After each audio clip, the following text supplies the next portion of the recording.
The Mouse, the Bird, and the Sausage. From Grimm's Fairy Tales, by Jacob and Wilhelm Grimm.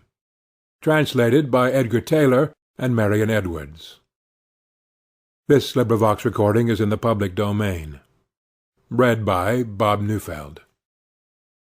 Once upon a time, a mouse, a bird, and a sausage entered into partnership and set up house together. For a long time all went well. They lived in great comfort, and prospered so far as to be able to add considerably to their stores. The bird's duty was to fly daily into the wood and bring in fuel.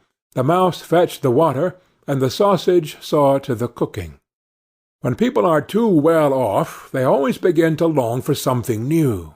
And so it came to pass that the bird, while out one day, met a fellow bird, to whom he boastfully expatiated on the excellence of his household arrangements.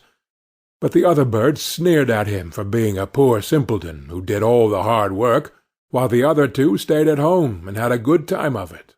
For, when the mouse had made the fire and fetched in the water, she could retire into her little room and rest until it was time to set the table. The sausage had only to watch the pot to see that the food was properly cooked, and when it was near dinner-time, he just threw himself into the broth or rolled in and out among the vegetables 3 or 4 times, and there they were, buttered and salted, and ready to be served. Then, when the bird came home and had laid aside his burden, they sat down to table, and when they had finished their meal, they could sleep their fill till the following morning, and that was really a very delightful life. Influenced by those remarks, the bird next morning refused to bring in the wood, telling the others that he had been their servant long enough, had been a fool into the bargain, and that it was now time to make a change, and to try some other way of arranging the work. Beg and pray as the mouse and the sausage might, it was of no use. The bird remained master of the situation, and the venture had to be made.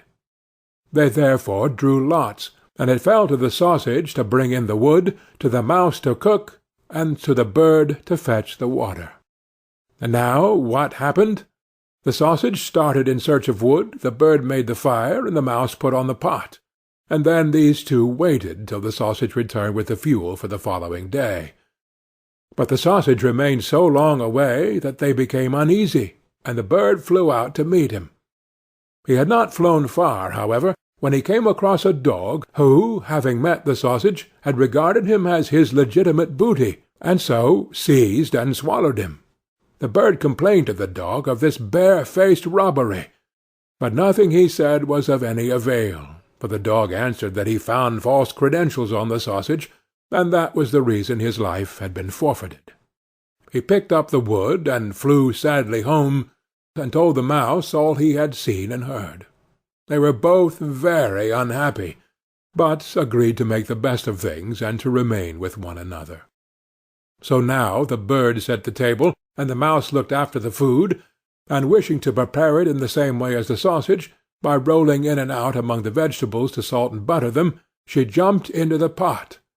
But she stopped short long before she reached the bottom, having already parted not only with her skin and hair, but also with life. Presently the bird came in, and wanted to serve up the dinner, but he could nowhere see the cook. In his alarm and flurry he threw the wood here and there about the floor, called and searched, but no cook was to be found. Then some of the wood that had been carelessly thrown down caught fire and began to blaze.